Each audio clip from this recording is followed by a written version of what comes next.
and welcome back to the Masters of Modern. I am your host, Alex Kess, here with my co-host, Ben Bateman. What's up, guys? Happy to be back. Excited to be talking Magic with you. I got to travel with Alex over the last week, which was a lot of fun. We haven't done that in a little while. I don't know. Had you and I been on a trip together since the pre-pandemic? Or was it the first one? You didn't go to Gen Con.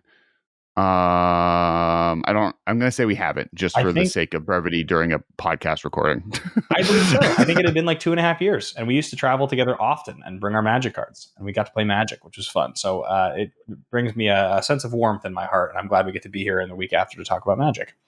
Absolutely. And so hello everyone. Today we're talking about Baldur's Gate, but specifically making sure, because this is a modern podcast, we are talking about what our top 10 picks for cards from Baldur's Gate.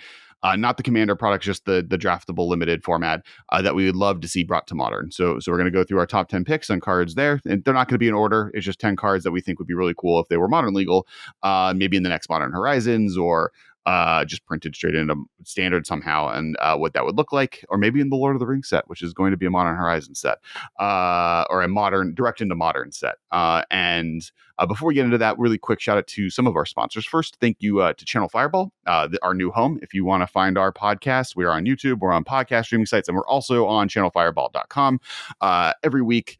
That launches normally on Wednesday. And if you use the code the MMcast, you can buy cards on the Channel Fireball store. You can either use the link below or that code at checkout, and you help us help the podcast out. It is an affiliate link. We appreciate all of that. It really, really helps us out, and it makes Channel Fireball like us, which we like, because that could lead to us going to Command Fest or other live in-person events with their help. So make sure to check that out and do that. And then also check out our Patreon. We do a whole almost 20-minute today pre-show to this episode. There's 20 minutes of bonus content right there. We talked about streaming services and how episodes are released. We talked about Obi-Wan. We talked about all this really cool stuff, and you can only get that on the Patreon. So make sure to check that out as well. And that starts at a $5 level. And then last but not least, Ultra Pro sponsors. You can get these on the Ultra Pro product on Channel Fireball using our code, as we mentioned below, but also ultrapro.com. And they sponsor the trivia question of the week, which is where we're starting. Welcome to the Ultra Pro trivia minute. I'm definitely not going to do this in a minute, hopefully, because then we can put it on TikTok. So for those who don't know, the way the Ultra Pro trivia game works is we're going to ask a trivia question right after this, and then Ben is going to hem and haw about if he knows the answer to that question. I am going to, jab them a little bit, give them some clues, maybe give some hints, and then you comment what your answer is below. And if you get it right, we will like your post. And if you get it wrong, you have to like this video and subscribe. And if you should all like and subscribe this video in general. It helps the podcast out. But also, please play the trivia game. Comment below with what you think the answer is. All right, Ben, are you ready? Ben, over the last few years, with rocks, treasures, clues, food, non-creature artifact tokens have become increasingly more and more popular. What was the first card, and what type of token did it make to make a non-creature token? Okay, let's see. So blood was later. Clues were later. I also have the second one to do it, which I think is really cool. And I'm sad it's not the first, but what's the first? Oh, is it the first one to make a artifact non-creature token ever? Yes. There's this black card that makes a gold token that you sacrifice. That's like it's the earliest version of treasure, like before treasure, I think. King Maccabee or something, or like no, yeah, I don't think I'll get there. That card. So close. King Makar. Right? Was King Makar the Gold Cursed was the second card to make an artifact token, which was gold in Journey into Nyx. Wow, so I was pretty close with that one. I'm going to pat myself on the back there, guys. That was pretty good. And the very first was in Born of the Gods, and it was the card Guild, which was exile target creature, create a gold token. I remember now. Right before. I was correlating the two in my mind. I thought he created a guild token, I feel like. But Yeah, so Guild is the very first time the appearance of non-artifact creature tokens showed up.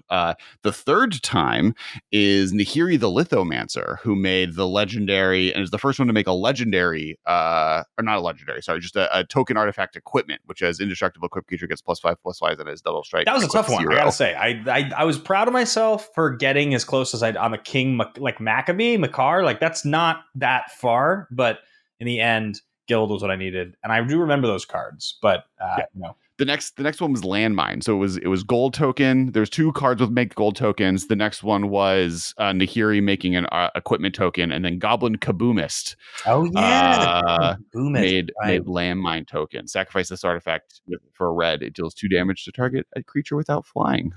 Yeah, that was one of the like the outside game designers, Stone Lebrande. I don't know what other game they made, but they got to design this card. That was like one of the gimmicks from M15. So today we're talking about Baldur's Gate. First off, just like first thoughts on the set, I think it's interesting. I think in some ways it makes me hopeful for the Lord of the Rings set not being as influential to modern as Modern Horizons 1 and Modern Horizons 2 were, because it feels like Wizards realizes that they get a boost to sales.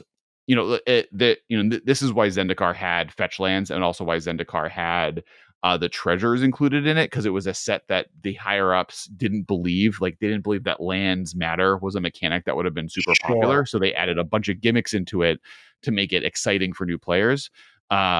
And for Modern Horizons 1 and 2, the argument is it's just powerful cards, right? Like we're putting a bunch of powerful cards into the set that we know will sell packs because they're so powerful that you have to buy them.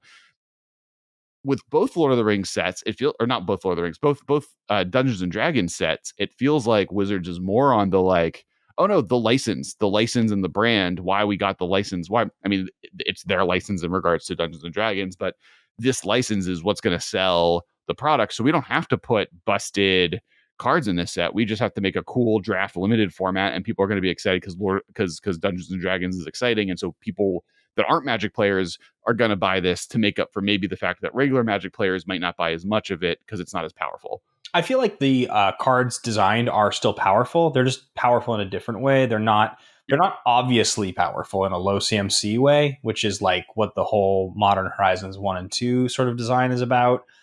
I do think there are really cool cards. I'm excited to talk about the ones that we want to see in Modern because I think there are some interesting ones. I feel like probably in terms of stuff that would be good in Modern, it's going to be a lower density here than the Horizons 1 and 2 type, but the good in Magic, I think, is still very high. I think deceptively actually quite high. Like I think there are a number of cards from this set that I'm like, oh, you guys like because people are looking for the like classics. They want the Docksides, or they want to see a Hull Breacher. They want like something that's like that card. Right. I think kind of my point, like comparing this to Commander Legends, which had Hull Breacher, Crystal, not Crystal Lotus, Gilded whatever Lotus. the Lotus, No. not Gilded Lotus, Jeweled Lotus. Jewel Lotus. It had Opposition Agent, not to mention 36 new partner commanders. Like totally turned Commander to an argument on its side. Now I think in a good way. Like I would definitely be on the side that I think Commander Legends was a massive success, and I think I would like more sets like that for Commander. I do think that this has less of a feel as that did to that extent. Now it is offering like an insurmountable of new commanders with the background mechanic, as long with Artisan, which is a format that we basically kind of came up with, which is uncommon and common only commander. There's a ton of new options there, which I think is really great and important for that format as well. So I think it obviously is going to be really influential, but I think kind of my point is I don't think it is, because the last Dungeons and Dragons set, which is wild that it's within 9 months of each other, was also relatively underpowered, right? Like if you look at like the response to the in the Forgotten Realms was kind of like, oh, this is a normal Magic power level. That's fine.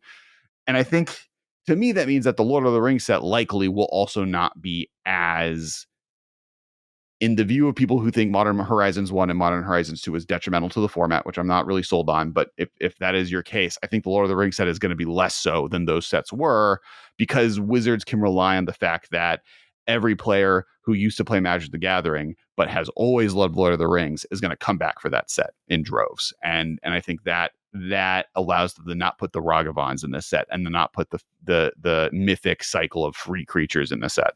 It's so interesting because I feel like from a marketing standpoint, what you're talking about, I know happens. I know there's a conversation of this really powerful marquee card that we want people to get excited about in preview season, then want to buy packs to open, is a big part of marketing. But for me, I'm like, I don't feel like I want those cards in sets to market. I want those cards to be in sets because that's where they think Magic is right now, and that's what they think they need. Like, if you're talking about a fetch land, that's different because it's a known quantity. It's a reprint. You put a good reprint into a set, right? Like, we know there's a high value for those cards.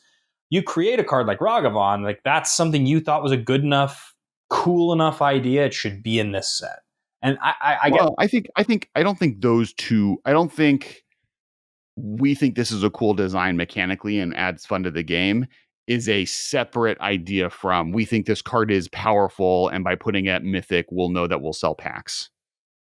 Yeah, well, that's the whole conversation that you and I have had before, or at least it's part of that conversation we've had before about that card is good. It's a uncommon, it's a rare, it's a mythic rare, right? It's like, that's where that whole part of it is like, if that card is really cool, we all know it's really cool and it's a mythic rare, we know that it's going to sell more packs. If that card is really great, really cool, and everyone loves it and it's an uncommon, it's going to sell, well, I guess more packs, but immediately, and then peter out because like there's a reason that rare land cycles exist, right? Wizards gone on the record on this, right? Like lands are rare because they are blue chip stocks. By putting them at rare, they can guarantee a set will have guaranteed value because you have a cycle of 5 cards that are going to range in value from $5 to $10 when you open them because they're going to be an important piece to building every single deck you need in standard.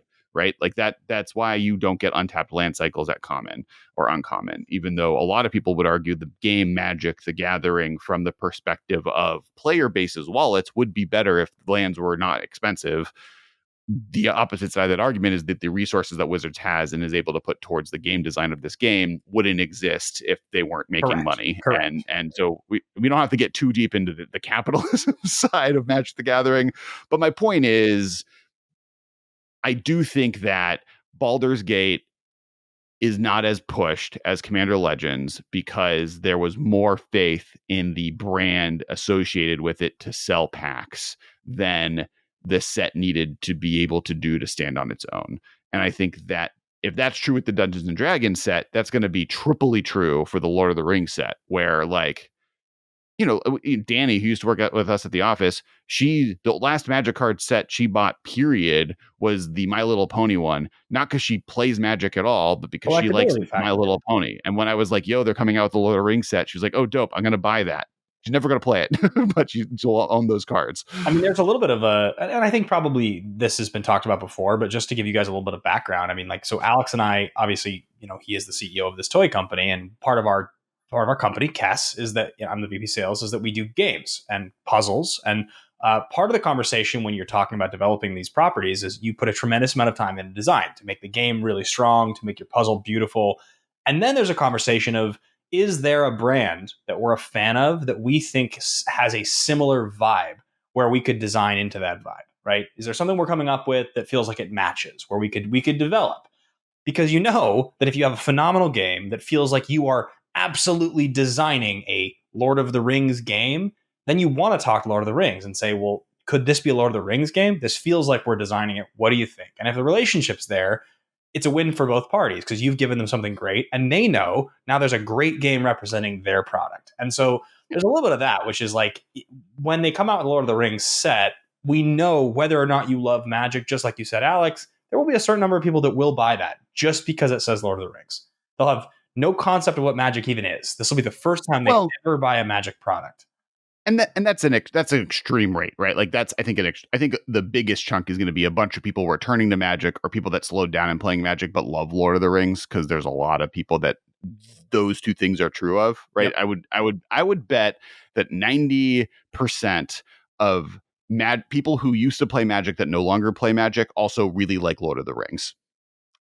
And I would almost say that's I like, it's not 100% because there's going to be that 1% of people that like are weird hipsters that hate Lord of the Rings for some reason, but I'm going to say like almost a circle. I used to when people would be like, what is Magic? My description for years was, imagine poker meets chess, but the theme of the game is Lord of the Rings. That's like how I used to describe exactly. it, right? And so it's, mind you, I think Wizards is going to put their heart into it, right? I think that set's going to be really well designed in the same way that I think Baldur's Gate has been really well designed. I think it's a great set. I think they put some of the power into the Commander product as well, and I think that will go along with Lord of the Rings. So I think in general it's going to be really fun. But I don't think, and this is kind of my main point, and then we can kind of move on unless you want to say something else, is that I don't think that this, based on how Baldur's Gate has gone and based how the last set, which was the In the Forgotten Realm set went, where they kind of felt like a little bit of a dip down in power level compared to like products of the same type. It feels to me that likely the Lord of the Rings set, which is going to be a Modern Horizons like set going directly into Modern, is going to be a step down in power level from Modern Horizons 1 and Modern Horizons 2, All I which would people say, are worried about. all I would say about the first Dungeons and Dragons set was that the mechanic that stands out to me the most is roll a d20. And that and dungeon, right? Those are the two things that feel like they were the. That's what I think of when I think of it. I know there were others. Those are the most out of the box mechanics from that set for sure. That and like every ability has a keyword. I was going to say that was the third, and you have these specific keywords. And for me, as a Magic player, as a lifelong Magic player, my reaction to each of those was, I don't remember what these dungeons do. If I don't have them in front of me, when a card says enter the dungeon, I ignore it, which sucks. That's a bummer from a deck building perspective, but that's the truth at this point. When I go through a deck database to build like a modern commander deck, if it says enter the dungeon, I completely ignore the card. I don't really like the idea of rolling a d20 for an effect, but I'm more willing to do it. So I read those. And I'm like, okay, my brain quickly understands this without having to think too hard. And my third one is every time it's an ability word that I don't recognize, there's a little bit of, do I actually want to bother reading this? And that's a bummer for me. I think that the set, from a design perspective, is a little bit, it falls a little shorter than I wish it did for that reason, because I feel like my relationship to that set is just a little bit less. Like I think about sets from the last 2 or 3 years that maybe I didn't play as much of, but I'm a fan of. Like I like Strixhaven a lot. And I didn't play that much Strixhaven, right? Like I like Kamigawa a lot. I didn't play that much of it. I feel like I have a greater and easier to understand relationship to them. There was a little bit of complication, just of unfamiliar concepts and keywords from the first Dungeons and Dragons set, combined with a low power level, right? Like knowing the result I'm going to get after having reviewed the set is nothing here is that good. There's 3 or 4 cards that matter, and the rest of them are kind of like, if I do the work of reading this and thinking about how this would fit into a deck, it's probably not going to be that good. That's the problem with a lower power level. Your relationship to the set forever then becomes, yeah, I mean, this is Ixalan. This probably isn't that good. I don't have to think about it, like. So that's where I stand on the original. Yeah, there are like, the lands, all of the creature lands are really good from that set, and you have The Den, the there's Hydra like lands are good. the black card that makes a treasure and draws cards, and Yeah. so there's definitely a few things from that set that like Doesn't stand that out set as have the power really level. good Black Wrath thing? The really incredibly good. No, I think that was Innistrad, right? The massacre. Yeah. Okay. That's not. Yeah, that's in. That's not the dungeon set, but yeah. So and I do think like what's interesting is a lot of the complaints people I think also had for that set, which was like there's like key mechanics that they didn't support from it that people thought they were going to, right? The party mechanic, which now is making a return with this set's commander deck. You had adventures, which at the time we've even like heard in the design conversation that like the line between adventure and venture into a dungeon was too thin for them at the Yeah. time, so they decided to not include adventures at that point. Now they're just like, whatever, we're still venturing. Now it has like an extra mechanic to it. But to your point, I literally, on our list today, I don't think I have any of the new venture cards, any of the new dungeon cards, because take the initiative is a little confusing. I don't think like I think they've learned that Monarch was a mechanic they shouldn't have put it. Like Pauper has been broken because Monarch exists. Yep. Like Monarch does not work in 1v1, and I think venture into anything has that same problem. But I just think I do think I'm like, sorry, last point, and we can just get into the actual review. But like, I think that when you're talking about Magic design, there's what's in front of me, what I can read on my card, what has been printed. And I'm not even talking about the abbreviated keyword text, like where we understand a keyword ability, so it doesn't have to be written. I'm talking about specifically what is written on the card. And if what is written on the card is simple and elegant for my mind, I'm happy. As soon as you get into a lot of text, 2 sides, a card or zone that's not in front of me, or even an ability from an older set that I'm supposed to understand exists without being able to read, the game gets more complicated, honestly. Like, I play a lot of Magic. I've played a lot of Magic, and even I feel that way. And I think that it's difficult because you need to find ways to explore Magic and the design zones beyond exactly what I'm talking about, just what's on the card. But I do think threading that needle is hard to do. And I think that the more you put into what is not immediately in front of you, I think the harder the game gets to conceptualize for a casual player. I think it gets a little bit more difficult and a little bit less engaging or satisfying. Maybe. I mean, Magic is its most popular it's ever been, right? And that popularity spike has happened alongside Arena, but alongside the popularity of Commander. And I would argue Commander is one of the most complicated ways you can play Magic. From a like understanding what's happening in a game of Magic, Commander is so difficult compared to Standard or Modern, even because not only do you have 100 cards that are all different, that come from the entire era of Magic history and making, but each of your three opponents also have that, and you have to pay attention to all of that happening at one time in play at a single moment. But And I that's will say the that, entree to new players joining Magic now. but that's all written on the card, right? That's kind of my point. Like, I think, Well, but I mean, you can play with the Venture card in that world, right? And it's not written on, like, all the cards you're complaining about are legal in Commander and have become legal in Commander over the last 4 years. yeah, I mean, I'm only speaking obviously from my own personal experience, but I will just say, as somebody who's built, hundreds of thousands of decks, probably really realistically in my life over the years, like, my brain, when it looks at cards in a database, does the sort of that quick math of like, do I want to take the time? And maybe I'm unique in that way, but I don't think I am. I think some of our listeners probably relate. Oh, Where I'm there I'm not is, I'm not disagreeing with you that there is fatigue in the amount of text that are on these cards. I guess my point was evidence points to that is not a big limiting factor in new players enjoying or joining the game to start with. because I don't think there's a high density of those cards that exist. I think there's a pretty relatively low density of those cards relative to Well, the history of Magic. I think Casa, just the last 2 years, like, right, wasn't like Kaldheim broke the record for most text in the set ever printed, and then immediately after that, Strixhaven blew that record out of the water, and then I believe the Forgotten Realms also had a huge word count per card.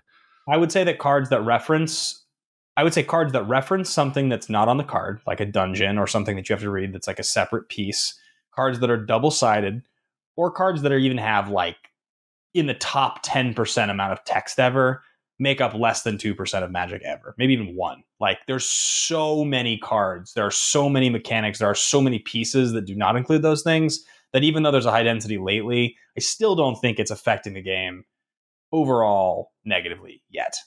I'm Sure. saying, from like my perspective, when I'm thinking about building a deck or talking about a card, there is this green versus red, or sort of that you talked about blue chip. Like, the way I recognize a card or a set as blue chip, the more of that I have to deal with when I'm evaluating, I feel like the more of a barrier to entry it is for me. It doesn't make Magic like worse for everyone. It's just something. It's like a stumbling block that I notice that I think is worth pointing out, because that is largely my perception of that D&D set, right? Like, that's how I feel Sure. about it. Sure. Speaking of the D&D set, now it's time to talk about which of our top 10 cards we want to see in the Modern. And we're going to start with the doozy. So the first one is Archivist of Ogma, 1 and a white, halfling cleric, creature, 2/2, with flash. Whenever an opponent searches their library, you gain 1 life and draw a card. I saw this card when it was previewed, like the like on Twitter, and I really like this card a lot. I mean, a 2/2 for 2 that has flash already. Obviously, in Commander, this is great. Like, it's really, really good whenever an opponent. So you get so much utility and value out of that. Like, there's just so many moments. Every Kodama's Reach, every fetch land, every demonic tutor. But honestly, in Modern, like, this card would kill. This card would be so good. Yeah, I almost think it's better. Like, in Commander, in like every power level that's not CDH, it's fine. You might draw a few cards off of it a game, and then people, like, you'll for sure draw 1 card, and then people might play around it or not care. But people don't search that much in mid tier to below power level. And CDH, different conversation. This card's busted in half. One of the best white cards for CDH in years. In Modern, I think this card would be really cool.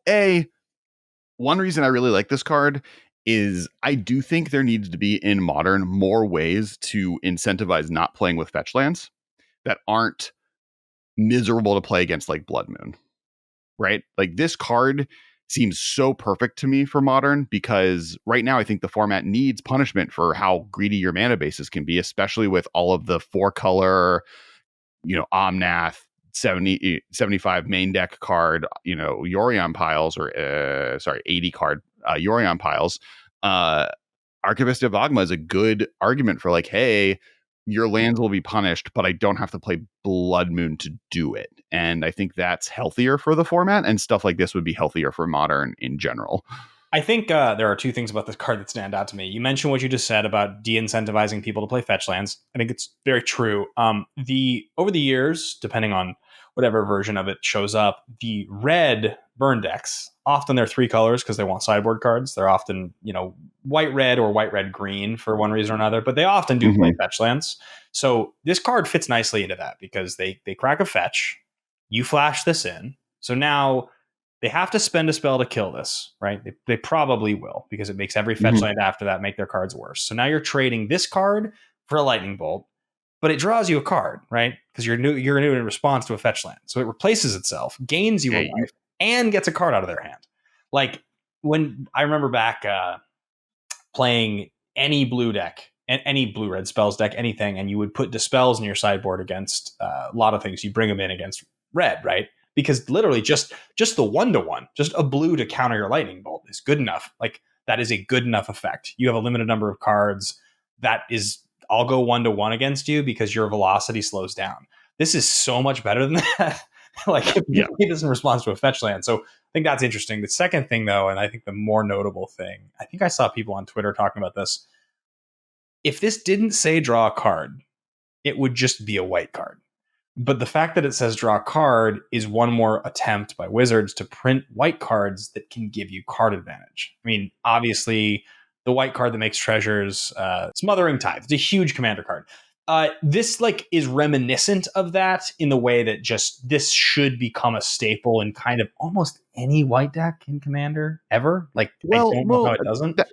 That was my point before, right? Like in most Commander games, tutoring isn't as prevalent, right? Like it's not Modern. Yes, like for us in the power level we play at, fetch lands become more standardized, whatever, because we're Modern players that are going into Commander. But if you go to most random Commander tables, this card's relatively medium.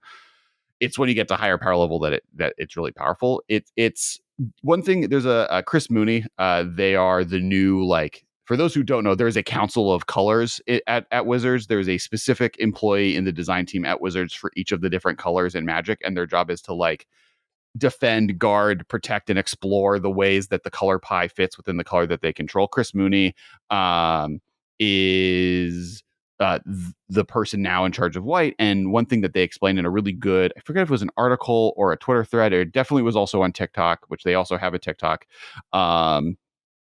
that they've been exploring new ways for white to draw cards and what this looks like. And Benny from the last set was a really good example of that, which is whenever you make, I think it's if a token enters play under your control, you draw a card for that turn, or every turn you can draw up to 1 card a turn if you do a thing is one of those effects. And it has to be a white thing. So you can draw a card a turn per life you gain, or if a creature token enters play, but it's per turn. So if you can make it happen on your opponent's turns as well, you can draw more cards. They also added you and an opponent each draw a card together, but it's targeted. So it's in 1v1, it's just Howling Mine effects, right? So it doesn't bust white at half here. But in multiplayer, it's me and you draw cards, but the 2 other players don't. So it gives you card advantage over your opponents. And then the third one is this, and that is and there's a fourth one which we don't have to get into because it's more like the catch-all, font of mana, not or Halo Fountain is an example of a fourth version, which is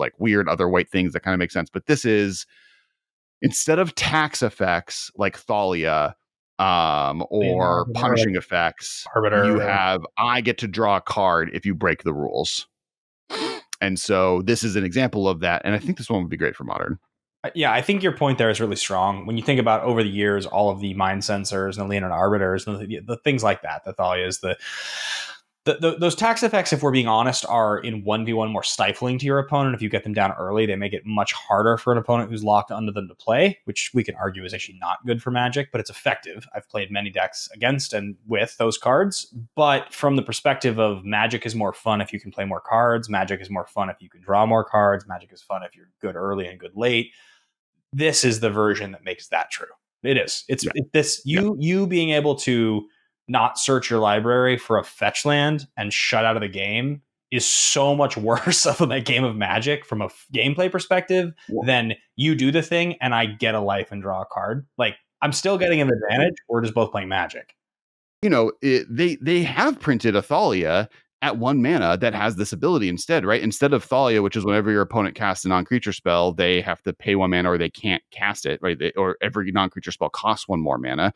You have Esper Sentinel, which is whenever your opponent plays a non-creature spell, the first one each turn, they either have to pay X additional mana or you draw a card, right? So they can push this mechanic a lot more because instead of your opponent not doing a thing, you get to draw cards, which is really good, but is not nearly as backbreaking as no. I would say that in general, if White was to design 75% of the hate bears like this, and then 25% or even 20% like the old Thalia model, I think we'd be in business. I think that's the way to go. I think you still want some of those. I think you still want some of those restrictive ones like the Thalias. I think it's part of White. It's part of White's identity. I just think that every time you print one, it doesn't need to be they can't do this, stifles this, stops this. I think a lot of them can be this. Yeah, I think we'll get both. How long do you think until we get Stony Silence draw a card? Whenever, so, I almost want to say it'll happen within the next year. I think so. I think this card is a considering they designed 2 years ahead of time. I think this card is a pretty strong indicator of what we can expect, even in the fact that so many people are complaining about treasures. If they printed a 3 mana whenever an opponent activates the ability of an artifact to draw a card, I would be surprised if we don't see that within the next year. Yeah, this card's strong. This card's a candidate for like a Horizon style reprint for Modern. It makes a lot of sense, and one of the best cards in the set. All right, so we won't have a 20-minute conversation about every one of these cards, and maybe we'll only do 5, depending on timing. Ragadraga Gorguts Boss, 2 red-green legendary creature, human boar, 4/4. Each creature you control with a mana ability gets +2/+2. Excuse me. Whenever a creature you control with a mana ability attacks, untap it. Whenever you cast a spell, if it at least 7 mana was spent to cast it, untap target creature. It gets +7/+7 and gains trample until end of turn. That last ability is cute. I think the big one here is if you wanted to make elves Jund elves and play with Ragadraga, I'm never going to say that correctly ever. I'm going to say Bebop. I feel like you're definitely overcomplicating the name Ragadraga. It's Ragadraga. Okay. I think it's because it's Ragadraga Gorguts. It's a lot. It's a lot of G's and R's. You would be hyped on Ragadraga. That seems like something you would like to say. But the fact that it makes elves, you put it in an elves deck, all your elves become it's a +2/+2 to all your elves forever, and then you also get to attack with those elves and then use them for mana, which is often one of the weaknesses for those decks because you had to choose between do I want to use all of these elves that make mana to play my spells or attack with them, and this lets you do both, which I think would be really cool for Modern. I mean, the fact that in Ponza decks, this is a turn 2 play, right? For the Arbor Elf, Utopia Sprawl. What's it called? Utopia Sprawl? I can't think of the name right now. But the Arbor Elf with Utopia Sprawl, the 4 mana on turn 2 thing, you just cast this on turn 2. So now on turn 3, you've got this guy. You've got your 3/3 Arbor Elf. You've got massive, massive acceleration. I mean, obviously, this is in Modern, but yeah, I mean, I think you're correct that into an Elves deck, this is phenomenal. I think this probably also, though, opens up the possibility of just more types of decks. There are so many good mana creatures, right? So many good ones. And green is quite good at searching for creatures. And green plays this card called Court of Calling that allows you to tap your Never heard of it. to search. Is that good? So there are lots of ways to get this creature into play. Like just the +2/+2 alone. This is a 4/4 that gives all of your 1/1s +2/+2 when it's in play. Yeah. I mean, to me, there's like a deck that's built around this card that doesn't even necessarily have to be elves. It's just like play lots and lots of mana creatures that interact nicely with other things in your deck and have 4 of these and ways to get him into play and like Raga Draga is just excellent. So I don't think if you print this into Modern tomorrow, it's like a tier 1 staple. I think you still have to work too hard and just kill it. Just pathing Raga Draga makes the deck bad unless you are playing like the Elves version or something that already is good. But I think that it's such a backbreakingly large effect. Yeah, I don't think he's also an effect that you base your deck around, right? I don't think you're like, oh man, I'm playing a Ragged Dragon deck. I think you're like, oh, Ragged Dragon could just be an easy Court Calling target. I can play a one of in this deck. I think like, and it just like is good every time I draw it, even if they kill it, fine. And to your point, it doesn't have to be elves. Like the fact that you could do like the like 4 Ignoble Hierarch, 4 Noble Hierarch, four Birds of Paradise, Vivian of the Wild Hunt Birthing Pod deck that I was so hyped on during the last preview season, and just this is your one of the 4 drops you can pot into, because like sometimes you just drew the mana dork side of your deck and you have 5/0/1s in play, and when you play this, you know, have 5 2/3s in play that can attack and tap for mana when you after your attack step, is just going to be good enough against some decks and at some moments. So I think it'd be a really cool addition. Next card, Rug of Smothering. 3 mana for an artifact creature construct 1/3 flying. Whenever player casts a spell, they lose 1 life for each spell they've cast this turn. Some nice little anti-storm tech for artifact decks. Karn can grab it from the sideboard. I was trying to think about this. So obviously, when you're talking anti-storm, obviously like Canonist is a classic option that has been in sideboards for years, but it's white, so you need to be playing white for Canonist, which most good sideboard cards are white, so it's not surprising. Rug at a 1/3 for 3, it's a little expensive. It's not really where you want to be. Storm decks over the years in the main don't play Bolt. They often have Bolt in the sideboard so that they can kill things and get rid of things, and this gets bolted, which, like, you know, but it is the problem with this card for me is like, what deck can play this where this is actually going to be good and part of its strategy? I can think of like any deck with Karn. Okay, Karn, or like a Hammer Time type of deck, something that can hold. Like, actually, no, because Hammer makes the lose flying. So actually, it's and when I say Karn, I mean Karn the Great Creator. I meant like it's a wishboard target, right? You have it in your sideboard. It's your anti-storm tech that also is like randomly going to be good against like the decks that are just trying to play a bunch of spell like Prowess or whatever, you know, stuff that just is trying to play, or Phoenix or something, where it just is like fine against those decks as like a thing you can grab. But I think I think my issue with this card is that any deck that is spell based and red that has Bolt at its main deck makes this card not that good, because it's just, you just bolt it, you kill it right away, right? Like, it's specifically good against Storm, because in Storm's main deck, like, if they don't see you bringing in Rug, they just might not bring in Bolt. So then, like, they might just get stuck. They might look at this card and get totally stuck and just not have a way around it. Yeah, well, Storm and Storm-esque decks, right? Like Eggs and Lantern and anything that's trying to play just like basically the Storm game plan. You choose what version of how many cards can I cast in a turn exist. I think it's a card that just could be in Modern, right? Like I think this could be in a standard set tomorrow and no one would blink. I think what's cool about it is it gives some colors like mono black an answer to Storm they currently don't have other than discard, or like mono green has the ability to sideboard this in against Storm when previously their options were really limited. I was going to say, I think the strongest part of this card is what you just said, which is that it's colorless. Whether it's the best CMC option, it goes into any deck, Karn decks especially, but it's a thing that exists and actually, yeah, as you mentioned, could be printed into a standard set without really any real concern. I kind of wish it had flash. I don't know. I really actually, I know obviously I wish every card was better, but it's a Rug, it's flying. I don't know. It could have flash. To your point, I wish it was a 0/4. Yeah. Right? That it could dodge Lightning Bolt, the one main removal spell of the decks that were now, and mind you, Storm doesn't really play Lightning Bolt all the time, so that's not as big of a deal for Storm, but always a sideboard card if it's even in there. All right, next card is Dynahair, Invoker Adapt 1 blue, red, white, 4/4, human wizard, legendary creature with haste. You may activate abilities of other creatures you control as those creatures had haste. Tap it when you next activate an ability this turn by spending 4 or more mana to activate it. Copy that ability. You may choose new targets for the copy.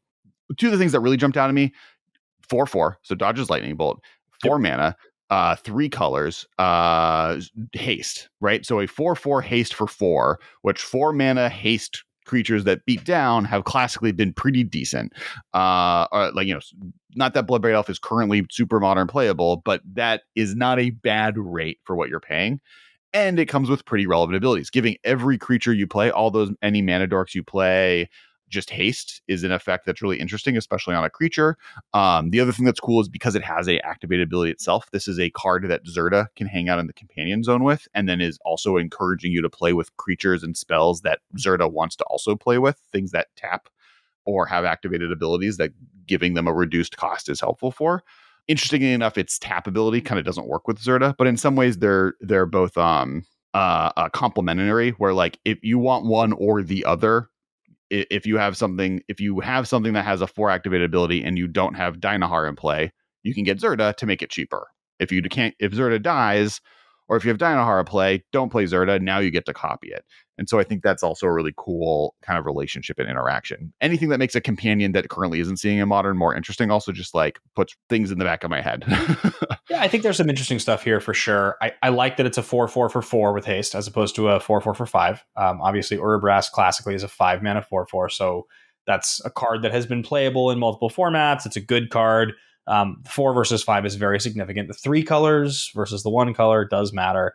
The tab ability on this, I was trying to think, is there something that immediately really comes to mind that's just like a gangbusters ability, like just an incredible. I think the problem is that it's sort of the same training grounds conversation we've had forever, which is like, if you're going to have something that costs 3 to activate an ability of in your deck that is made better by it costing 1, you've got to be comfortable with it costing 3. And it's the same problem here of if you don't have Dynahair, you have to have something that has a CMC of 4 to activate the ability, which is really high. I think to me, the thing here that really does stand out is it's a 4/4 for 4 that gives your other creatures haste. It's a human, which classically Jeskai has been a human's deck, and it's a wizard, which the good creature type. There's a lot of good wizards. Like there's enough design space, I think, going forward that a human wizard haste 4/4 for 4 that gives all your other creatures haste might just be good enough on its own. But I do think that probably, given the ability and the fact that the ability is free to activate, there's probably an infinite combo waiting to happen with this. So one thing that has been done is there's day one errata on it. It can't be mana abilities. That's something that has been. You can't copy mana abilities with her activated ability. You can copy every other card draw effects. One thing I was thinking of is like a Mind Slaver deck. You could try and figure out. There's like a Goblin Engineer is a card that works really well with her because you can for 3 mana pay it, tutor for something into play, sacrifice, and then immediately activate it to sacrifice a thing and put a thing from your graveyard into play. It has to be under 3 mana, right? But you can play in that world. Stoneforge Mystic is another really cool card with her because for 4 mana you can play Stoneforge Mystic. Like you can play her, and then if you draw Stoneforge Mystic on your next turn, you can play Stoneforge Mystic, immediately get a Batterskull or a Cauldron Complete, and then put it into play that turn because the Stoneforge Mystic has haste, right? I think, honestly, the second ability is super gimmicky, and maybe there's a few cool, cute cards that go with it that might be cool. And if you're playing maybe that Artifact Reanimator deck, that's a thing. But the more cool ability to me is the first one, which is giving things haste. One thing that is a cool one, Urza. You get to copy the Urza ability on Urza. True. Yeah, that's great. So if you want to play like this as a Jeskai Urza kind of situation, and then Emery is also really good with Dynahair because you can for 1 mana play Emery and then mill some cards and then tap Emery to cast one of the cards you got for free, at instant speed that turn. Like I think like a cool Jeskai artifact play stuff from your graveyard haste activated ability deck seems like the coolest thing to do with Dynahair. And that's probably where I would start. And I mean, and to be honest, probably the first commander deck I build from the Baldur's Gate Legends is Dynahair, and it's going to be that deck. She's also got like a pretty sick like Scarlet Witch holding a plant type of deal going on in her hand. Oh yeah, as a character, she's dope for sure. Super dope, I feel like, right? They're Yeah. eventually going to print this card, and it's going to go infinite here. And it's going to be a blue card that has a tap, pay, I don't know, 6 or 7 or something. And it's going to be like blue, 4, tap, take an extra turn after this one, skip your untap step. They'll eventually print that creature because it's a stupid creature that's like really expensive and hard to use. And then Dynahair will just double that ability, and you Mhm. will. Oh, but I guess you would have to skip your untap step both times now that I think about it. Oh, so that Depends if doesn't it's a work. part of the cost or part of the effect. Yeah, I was thinking if you could skip Like if it it's on get the an extra second one, turn, yeah. it would go infinite. Prob- That's like the effect that I was thinking they'll probably eventually print that'll break this card. But yeah, it's a fun card though. Yeah, I don't even like that's kind of my point is like I think the second ability is a trap. I think there's some cool stuff, and if your deck is like in that artifact deck I described, you should play Urza, and Urza you get to double that effect from Urza, right? Yeah, And so that's something that's cool. Um, but the thing that I would be looking to do with her almost always is just giving the Emeries, the Stoneforge Mystic, these cards that are already good, just haste and living the dream there, and then getting a 4/4 beating haste 4/4 in the meantime. Next card is Ithalid Harvester, 4 blue for a creature horror. Plant tadpoles. Ithalid Harvester is a 4 blue creature horror 4/4 with adventure. Its adventure card is Plant Tadpoles, X blue, tap X target creatures they don't untap during their controller's next untap step. This then goes on an adventure, and you can play it from the adventure zone. And when it, as a creature, it has when Ithalid Harvester enters the battlefield, turn any number of target tapped non-token creatures face down. They're 2/2 horror creatures. This is going to be one of, I think, 3 adventure cards we talk about, which we're going to do those is the next 3 cards we talk about. One thing that's really interesting thing about adventures that we've seen in modern is all of the Cascade decks love adventure cards. The ability the fact that this is a 5-drop or a 7-drop or whatever, so you don't cascade into it, but you get the smaller converted mana cost side of this card is something that is pretty powerful. Now, is Ithalus Harvester itself better than the cards it's already playing? We'll discuss that next. But I do think just adventure has that feature to it, which is always something to keep an eye on. For me, as far as the individual ability goes, what's interesting is that Plant Tadpoles is a stabilizing effect. Me tapping my opponents down so they can't attack me, and then on my next turn, getting to play a 4/4 for 5 that removes like basically what's the yeah, it like manifests them.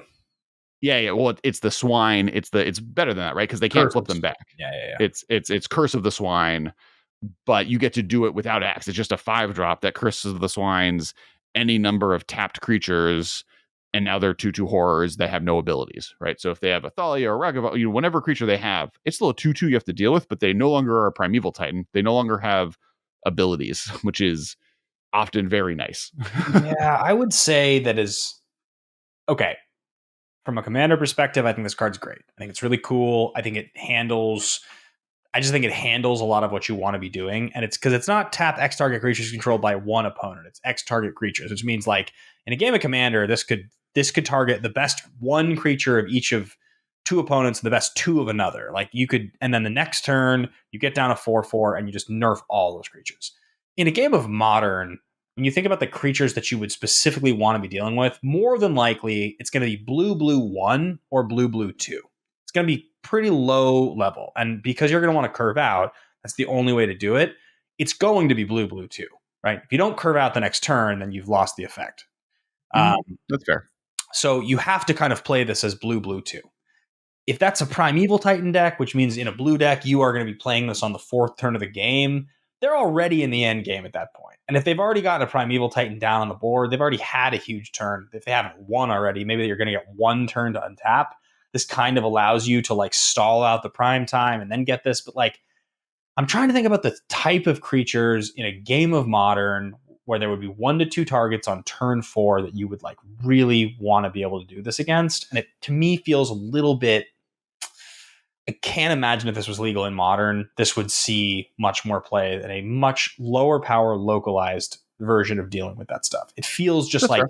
a lot of frills, a lot of bells and whistles to deal with threats that is this going to hit a Murktide and not just get countered? Like, kind of a thing. Well, I mean, On the other side, though, to your point, like being able to do this to a Murktide or do this even for like on 3, right, which is its worst case. So blue Yeah. blue 1, freezing a Ragavan or freezing a Murktide for a turn that then lets you untap or like makes it so you don't die to their Murktide and then lets you untap it with 4 mana to be able to play a better removal spell or be able to play a threat and a removal spell Yep. isn't the worst.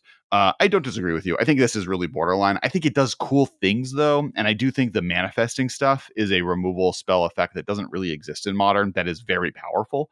It is notable that like if I do this on turn 3 to your Murktide, then on turn 4, I'm not able to cast the 5-drop version yet, and you untap with it. You might attack, but you know that if you attack, when I hit 5 lands, I'm going to get rid of your creature. So there Correct. is a little bit of a game of chicken aspect of playing this on turn 3. So that does exist. Yeah. And I do think there are also like decks that would play this as a one of, which I think like, in a control deck, for instance, if you're blue white control playing this as a one of, where it allows you to like late game, you can use this to stall out and then wipe the board. You can use this a little bit earlier if you need to lock down one creature. You can just play it on turn 5 without the adventure half just to put a 4/4 threat and to tap down creatures that they attacked with that you don't want to deal with anymore. Like, I think there is a lot of versatility to this card that comes with every adventure. Like, you don't always have to play the first half and you don't always have to play the second half. True. So it does offer that. The next adventure card is Emerald Dragon. 4 green creature dragon, flying trample 4/4. Its adventure card is Dissonant Wave. 2 green instant adventure, counter target activated or triggered ability from a non-creature source. So for 3 mana, you can Stone Rain your opponent when they fetch a land, or a library of other things that aren't creature related in Modern. So you get a nice little counter spell in green, and then you get a 4/4 flying trample 6/6, which I think is like below rate for the format, but is a decent thing to have in the long term when your starting mode is the first ability, which I think is on the borderline playable of Modern, and does adding a draw of a dragon and also giving it to your ability to like basically stop Cascade. Like, if your opponent cascades, you can counter it with this ability.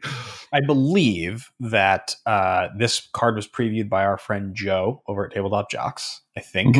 I saw this and I was like, oh, that's a really interesting card. Obviously, stifle effects, squelch effects, things of that nature, void slime. They've been notable and tried. I've certainly tried a lot of them over the years. I can't remember what the name of that blue card I used to like so much that I would try Oh no, Trickbind. That's the name of the card that I used to like so much that I would try playing in various decks that would do the same thing. And this obviously has that thing, right?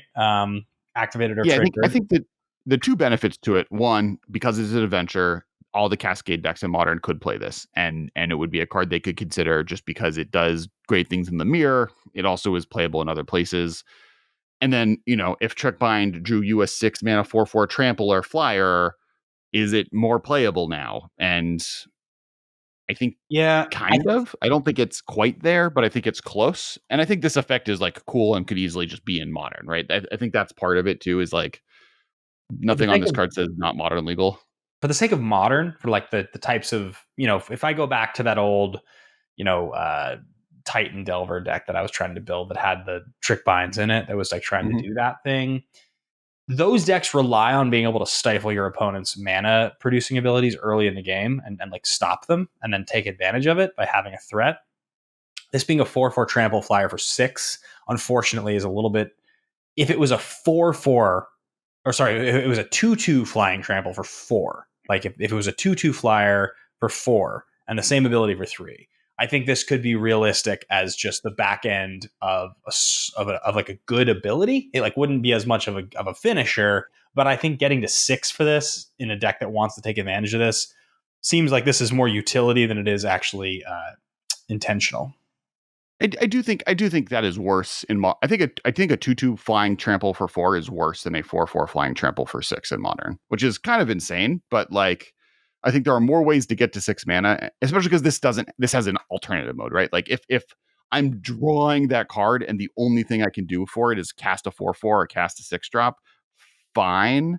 But the fact on the back end, a 4/4 flying trample dodges lightning bolt, can get in, has 2 different evasion abilities, so like is going to get damage in, blocks a lot of threats in the format. I think like this body attached to a spell that you cast first, so it's not a dead card in your hand, is more valuable than a 4/4 flying trampler 2/2. Now, flying trampler 2/4/4/4, different conversation. I think what I like about Emerald Dragon more than most, for the deck I'm talking about, this doesn't work because it's too expensive. But for the deck that wants to have a sideboard option that handles like a very important part of your opponent's deck, like if there's like a really big triggered ability that's going to win you the game or a huge activated ability, and I bring this in out of my sideboard, it makes me so much happier to draw a sideboard card than it would in a lot of situations where it's like, oh no, I drew multiple copies of this do nothing enchantment that stops your A plan, but I have no way to kill you because I sacrificed 1 or 2 cards in this opening hand. Whereas it's like, okay, now I have this Emerald Dragon in hand. I'm going to wait for you to do your thing. I'm going to spend 3 on it. And then if you don't recover, I'm going to play a 5-turn finisher. And it's the same card. I already handled your thing, but it also gave me a threat. That's the value here for me. And remember, like the other adventure cards, the abilities that were attached to the adventure half are below rate. Now the creatures were above rate, right? Like the giant is a 4/3 for 3, and the fairy is a 3 mana 3/1, which is better than a 6 mana 4/4 trampler flyer. But it's a 4/4 trampler flyer in green, which is another color that doesn't classically get flyers in general. I don't know. Like I think 3 mana trick bind that draws you a threat that late game you're going to win with. There are definitely decks that would maybe want this. And I mean, this Void Slime is blue 1. You get to counter a spell, but you don't get a 4/4 flying trample, right? And this is mono green. You do not need double blue for this. So like speaking to the 3 CMC cost of the ability, notable.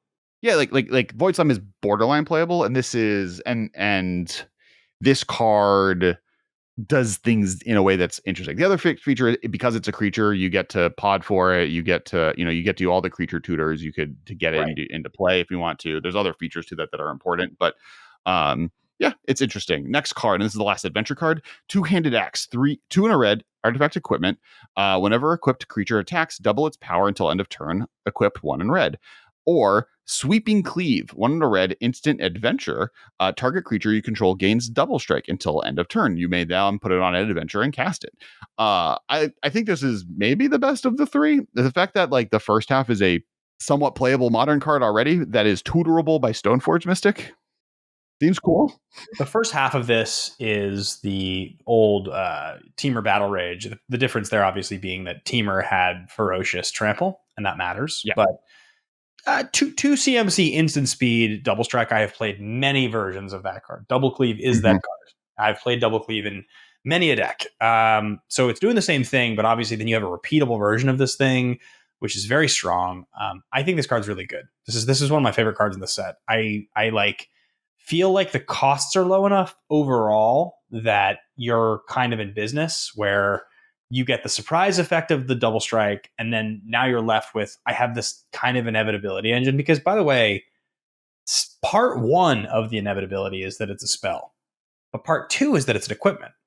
Like if part 2 was an aura, it would still be really great. If 3 CMC was just a enchanted creature gets double strike, and then it's like, that's good enough. But equipment is this undying inevitability engine. So now like you have a real, even if you kill my creature, I still have this thing. If you have a deck and the second advantage of double strike, I think this is quite good. The second best deck in the format is an equipment deck. This works with Stoneforge Mystic. This works with Sigarda's Aid. This works with all of the stuff that Hammer Time is doing. It's red, so you have to add red versus blue. But also, like, this allows that deck to just kill you. Like, if you like turn 1 Ornithopter, turn 2 Hammer Sigarda's Aid, turn 3 Two-Handed Axe them. Yep. You now swing with a 20/20. You did 20 damage to them. And this is tutorable. Like that's the thing that's exciting to me, right?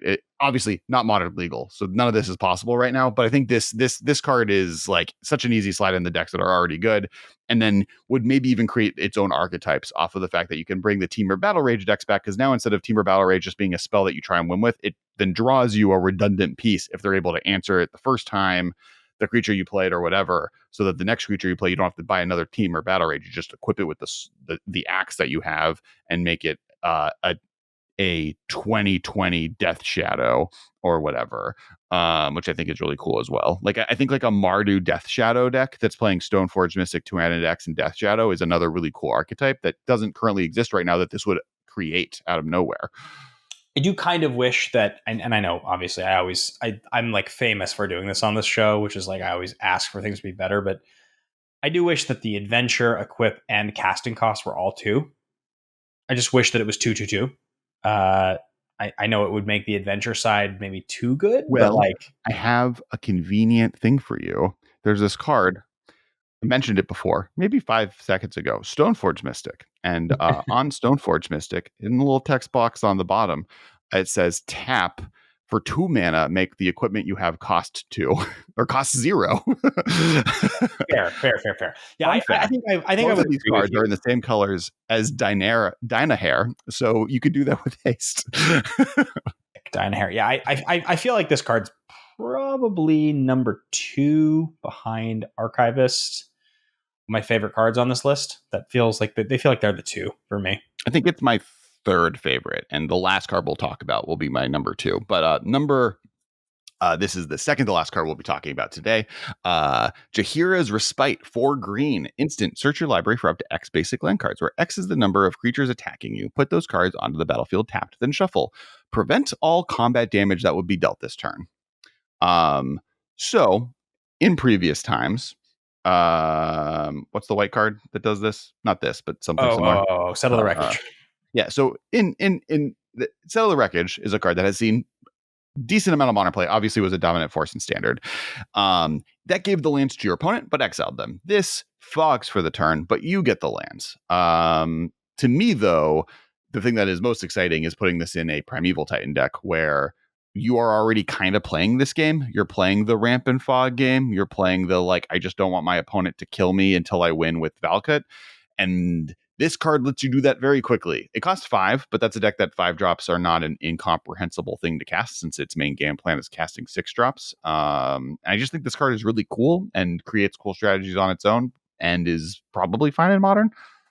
Yeah, it's also up to X. So like even if you're in a situation where you have an exact count of number of mountains left in your deck for Valakut or something like that, you can time the exact number of lands that you want to be putting into play, given you can scale it. You have the choice, right? You're not stuck. I think that's pretty important given the limited number of land slots in some of the longer games there. But yeah, it's also the fact that in a deck like you're talking about, 5 for a Valakut deck is nothing. Like whether it's Dryad or it's the Boreal Grazer or like the point is via all those means, 5 CMC is like a very early turn game. So I do think that this now, granted, like they have to have multiple creatures. So if it's that early, how many creatures are they really going to have depending on the deck? So it's like it's probably 5 CMC in most cases to like fog and get 2 lands. But I'm good with that. I'm good to instant speed fog and get 2 lands for 5. Yeah, I think one thing with fog is I think fog is a relatively underutilized spell type that partially because I think it might be tested to be maybe a little toxic, but I think fog in general, if it's fog plus something, is very powerful. It's one of the reasons like life gain plus something is always powerful, but life gain by itself isn't. So like Sphinx's Revelation is a great example, of course, where it's like, because I gained that life, I stabilize regardless of what your attack is. And now I've drawn cards. This one is I get to stabilize because you attacked me with creatures and I don't take damage. And I get to put a bunch of land in play. So on my next turn, I can play an 8-drop. I can play a Primeval Titan. I can play an Eldrazi. Like even in like Tron, well, you have to play more lands in that deck. So I don't think it works quite as well there. But I do think this card has a lot of utility that would be really cool to see play in Modern. Have you ever heard of a card called Spore Frog? I have not. Spore I Frog? I Is feel that a like card you that's are. If legal I in had to Modern? describe you, you are Mister Fog. You are Mister Fog. That is like I've learned more Well, about Fog is fogging from you also than anyone I've ever played Magic against. I consider it as a viable strategy, and I used to think it was a joke. So thank you for that. love me some sport. Love a frog. Love a little fungus boy. Love a fog. Really, in general, I think one of my favorite standard decks of all time I've ever played is Enter the Omniborg, which was a 4 fog, 4 Snapcaster Mage, 4 Sphinx's Revelation, Enter the Infinite Omniscience, Borborygmos Enraged deck, and I would love to play that again in Modern. And honestly, this card fits into that strategy pretty well, so I'd be hyped for that. Now, Sweet art. It's really good this art is too. oh yeah, it's got really cool art. The last card today, and then we'll be signing off and saying thank you to all of our sponsors like Channel Fireball, Alter Sleeves, our patrons, Kess, which we have anime puzzles now. There's artwork right here. I'm holding in my hand that you can buy right now at Five Below or Walmart Canada or our wizardryfoundry.com or our website, kess.co/shop. The last card we're going to be talking about is Displacer Kitten, 3 and a blue for a creature cat beast, 2/2. Avoidance, which is one of the pseudo abilities. Whenever you cast a non-creature spell, exile up to one target non-land permanent you control, then return that card to the battlefield under its owner's control. Some notable things includes itself, so it can protect itself with all those spells you're casting. But then also just like if you have an Eternal Witness in play, you just get to keep casting that spell again and again and again, whatever it is. If that spell makes mana, I believe you just go infinite. Like I think going infinite this card is like honestly just very, very easy. And there's like 18 different ways that I'm assuming someone has made a flow chart on the internet. And if our editors can find one, have put in front of you right now. If they didn't find one, it's just dope. You can do a lot. This card is very powerful. It'd be really cool to see in Modern. It's a 4-drop 2/2, so I think it's like pretty safe to have in Modern. Yeah, I would say so. But I think it just like would allow for some really, really cool strategies, and it being 4 mana makes it super safe. And I think I would love to see that. Like this card. I think this is arguably the best card in the set, especially in the mainland set, the mainline set. So I would be very excited to see this in Modern as well. Yeah, I mean, obviously, the whole conversation tonight is interesting because it's like having a real conversation about the modern legality of cards that aren't legal in Modern. But I do think there are a certain number of these cards that we will see in future sets for sure. It feels, I think it's because the power level of these cards feels close enough to printable that I think I just can't imagine not seeing some of these. Like they're not going to print just another round of cards, right? Like there's so many of these feel like they could be. I do think your point that this includes itself is the most significant. If this did not include itself, it would be a drastically different card. It'd just be so fragile. But now any instant means that they can't stop you. My neighbor's cat is named Violet, and it's like really awesome, but like hates me kind of. At 1 in 5 instances, it'll like hang out with me and like, whatever. The green eyes here reminds me of the demon cat version that I get most days. It's pretty cool looking. I like the art a lot. I like the demon that's cat. A kitten. Cat is a relevant creature type in Modern. This deck, if it's just this card as a creature spell and a bunch of instants and sorceries, could just play Kahira in the companion zone. But yeah, I think there's just like Kitten Beast. I feel like it should be Kitten Beast as the cat is the creature type here that we're missing. That's like the missed opportunity. Ben, you realize that kittens are cats, right? That they're just baby cats. I do. Yes. Do you know how cats work? This is why your cat neighbor doesn't like you. It's like he doesn't understand. We were friends for a while, but we'll get there. Yep. Then it heard that you thought cats and kittens were different species, and it was like, oh, I can't associate with. I think like there's just also like there's a lot of value you can get off of this. You can play with just like permanents that draw cards or whatever that like do really cool stuff. I think like there's easy ways to break this card, and there's cool ways to gain value off of this card. And I think being able to do both of those things in Modern would be sweet, and I would love to see it. Yeah, I think so too. I think I like this card. I think your point is very sound. CMC creatures that create. CMC creatures of 4 or less that create mana when they enter the battlefield, combined with Eternal Witness effects. There's lots and lots and lots of ways I feel like to go infinite, And as you mentioned, I think the flowchart is probably pretty accurate. But yeah, good, solid design. Not overpowered either. If this was legal in Modern at exactly this rate, I think even if it goes infinite right now, it's hard to do. I don't think it's easy. It's too expensive. Like you put it like in Storm. Like right now, as Storm is built, there's nothing really you would blink with it. So it had to be built around itself, and then the deck needs it. But the cool thing is you can get into it really quickly, right? You're wanting to play ritual effects with this card. And so you'd theoretically be able to play it as early as turn 2 and turn 3 and protect it. And on turn 3, you being able to protect it with like your ops then allows you to untap and play Eternal Witness and go infinite. Like I think that's the deck that builds itself to me. And that's an insane deck that I just described. I think that's like a viable deck that has like a lot of cool interaction and playability to it, but would be really fun. Yeah. I like the Displacer Kitten, the Kitten Beast. All right. So as I mentioned, thank you to all our sponsors. Thank you. There's links below for all of them. Please follow us. I'm on TikTok. Ben is on TikTok. Ben is Ben Bateman Media there. I'm Kess Wiley. We're also on Twitter. You'll also start seeing a lot more content being released across all platforms, from Instagram to our YouTube channel and our shorts content library, as well as our TikToks, as well as we're continuing to do our Commander stream every single Monday. You can see new thumbnails. They're bright and colorful, specifically colorful, I guess they're monocolor, but it's a bright color. And we're doing that every week as well. So thank you so much, especially Channel Fireball, as well as Ultra Pro for sponsoring this podcast. And we will talk to all of you next week. Make sure you hit that like and subscribe button.